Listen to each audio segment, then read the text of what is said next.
प्रणाम। मन के भटकने की कहाँ ज़्यादा संभावना है, उन बातों को लेकर के अष्टावक्र जी जनक को सांकेतिक भाषा में समझा रहे हैं, सचेत कर रहे हैं वो। और वो कह रहे हैं कि इन बातों का हमेशा ध्यान रखना है।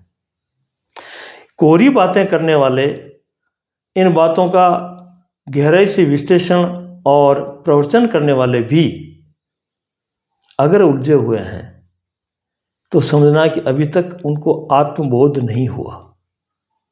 उन्हीं मुख्य मुख्य बातों को ये सामने ला करके इस तीसरे प्रकरण में हमें बता रहे हैं। कहते हैं वो, माया मात्रम इदम विश्वम पश्यन् विगत कौतुकः अपि सन्निहिते मृत्यु कथम तृष्यति धीरधिः। माया मात्रम इदम विश्वम पश्यन् विगत कौतुकः अपि सन्निहिते मृत्यु कथम तृष्यति धीरधिः।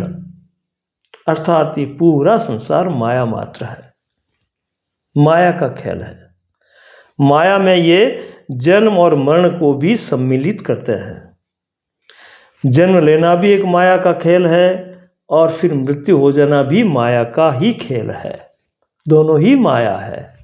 इसलिए जन्म से भी कोई अचंभित होने की जरूरत नहीं है, मृत्यु हो जाए तो भी कोई अचंभित नहीं होना है। ये तो चल रहा है तरंगों की तरह, बनना और बिगड़ना। जिसे मृत्यु का भय नहीं है वही विश्व की माया मात्र को समझ लेता है। मृत्यु का भय क्यों लगता है? क्योंकि इस माया की वजह से जो भी वस्तुएं हमने जीवन धारण करके जो भी वस्तुएं हमें मिली है, उन वस्तुओं का जो लगाव है, जो आसक्ति है, वो कहीं छूट न जाए। उससे मैं छूट न जाऊं, वो मुझसे छूट न जाए, वो अलगाव न हो जाए। ये जो भय है, ये जो डर है उन वस्तुओं के प्रति लगाव का, यही मृत्यु का भय है। क्योंकि मृत्यु में ऐसा ही होता है, सब कुछ छूटता है और हम छोड़ना नहीं चाहते हैं। हम सब चीज़ों को पकड़े रखने को जीवन कहते हैं। उसी जीवन को बनाए रखने के लिए भरसक प्रयत्न करते हैं और उसी प्रयत्न को बरकरार रखने के लिए हम मरना नहीं चाहते, छोड़ना नहीं चाहते।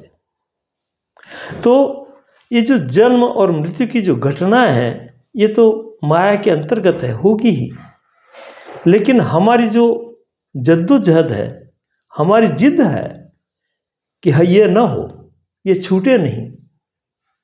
ये तो परिवर्तनशील है संसार, ये पूरा विश्व होगा। ऐसा तो कैसे रोकोगे? जैसे जन्म होना भी निश्चित है, उसी तरह से मृत्यु होना भी निश्चित है। दोनों निश्चित है।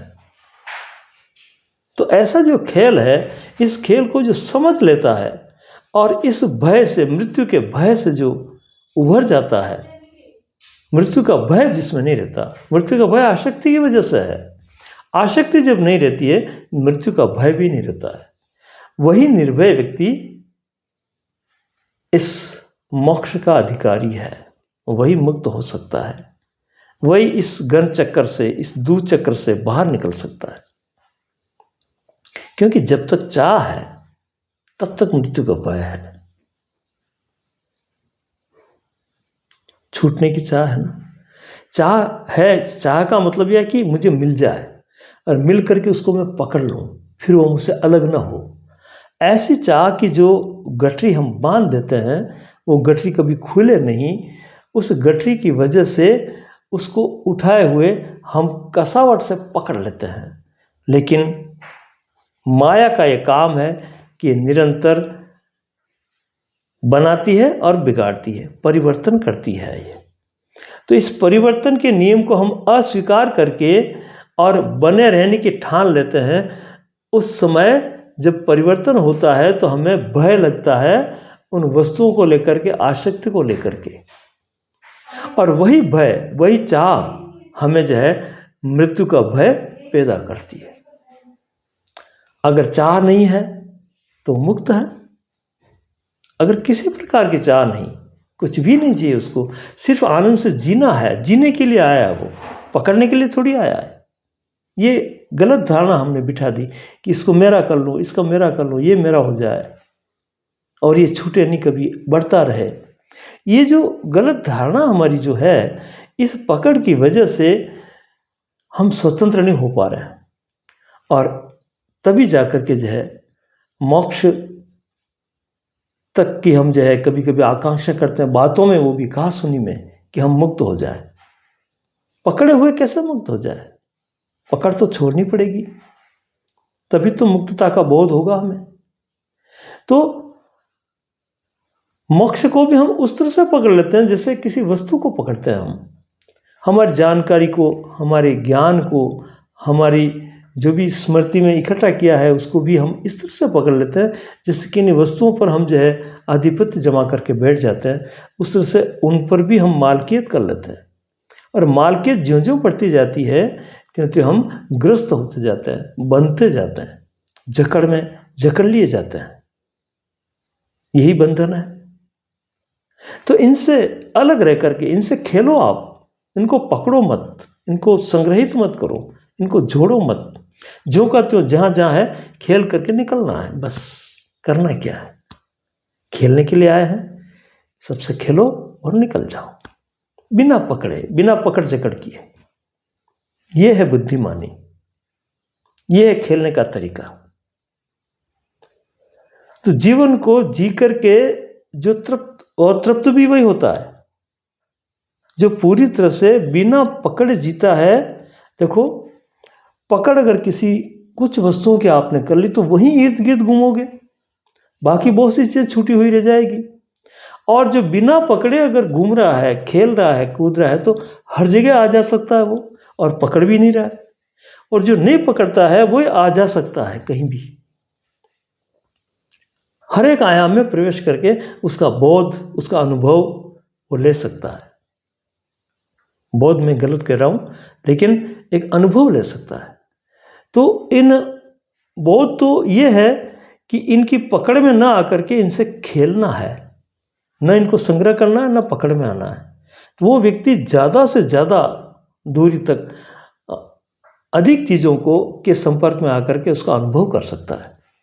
और उस अनुभव के साथ में वो जितना जितना चलेगा उतना तृप्त होता रहेगा, मस्त होता रहेगा, और अपने जीवन को एक खेल की तरह खेलता हुआ निकल जाएगा।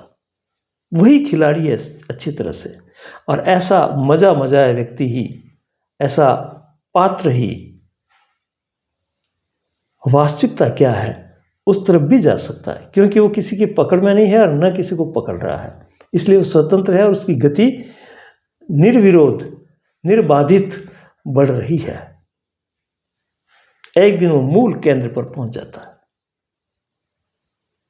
तो पकड़ से अलग हट करके हमें चलना है, तो फिर मृत्यु का भय भी नहीं। क्योंकि जितनी भी पकड़े हैं, जो भी वस्तुएं हैं जो हमने पकड़ रखी है, वो कहीं छूट न जाए, उस मानसिकता को मृत्यु का भय कहते हैं।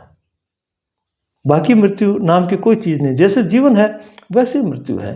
दोनों ही अपने आप में मिले जुले हैं, दोनों ही समकक्ष हैं, दोनों ही साथ साथ चल रहे हैं। जीवन मृत्यु अलग अलग नहीं है।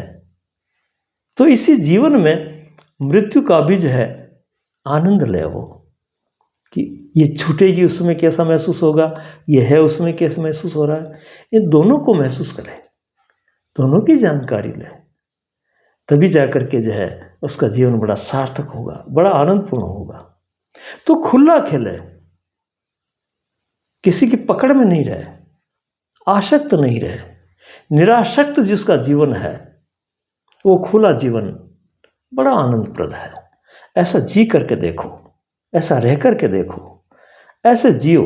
यही जीवन है, यही जीवन जीने की वास्तविक कला है।